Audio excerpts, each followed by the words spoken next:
कुठल्या गोष्टी देणार आहे त्यांच्यावर आपण प्रामुख्याने अवलंबून राहू शकत नाही, तर स्थानिक लोकांना वाटलं पाहिजे की हे चित्र बदलण्यामध्ये माझी भूमिका काय असली पाहिजे। त्यामुळे या गोंडवाना विद्यापीठाच्या पाणी वापर संस्था सक्षमीकरणाच्या प्रकल्पामध्ये आपण जेही कर्मचारी घेतलेले आहेत ते प्रामुख्याने स्थानिक स्तरावरचे घेतले आहे की त्यांचा या सगळ्या याच्यामध्ये स्वतःचा इंटरेस्ट जनरेट व्हावा, त्यांचं स्वतःचं योगदान या सगळ्या याच्यामध्ये आपल्याला देता यावं।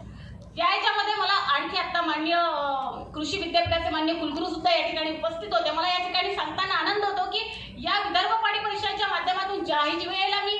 गडाख साहेबांची भेट घेतली, आम्ही एक गोष्ट करण्याचा विचार करतोय की टेक्निकल ज्या गोष्टी आहे पाणी वापर संस्था सक्षमीकरणाच्या अंडर येणाऱ्या टेक्निकल बाबीला कृषी विद्यापीठाने गोंडवाना विद्यापीठाचं सहकार्य करावं आणि दोनही विद्यापीठ म्हणून आम्ही या सगळ्या याच्यामध्ये कशा पद्धतीत उतरू शकतो अशा प्रकारचा एक प्रयत्न सुद्धा आपला यापुढे असणार आहे। पाणी वापर संस्था सक्षमीकरणाचा ज्यावेळेला विचार करते प्रामुख्याने 2-3 गोष्टी आपल्या समोर मांडायचा मला आग्रही आहे आणि इच्छाही आहे। उन्हाळी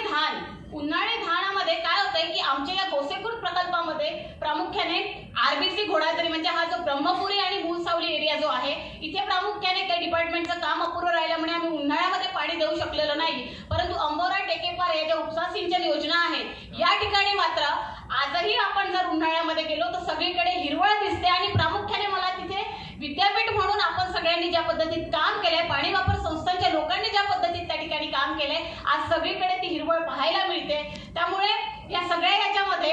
एक विद्यापीठ म्हणून सुद्धा आपली भूमिका आहेच आणि पाणी वापर संस्थांचे जे काही पदाधिकारी म्हणजे आता देशमुख साहेबांनी या ठिकाणी सांगितलं, अर्थात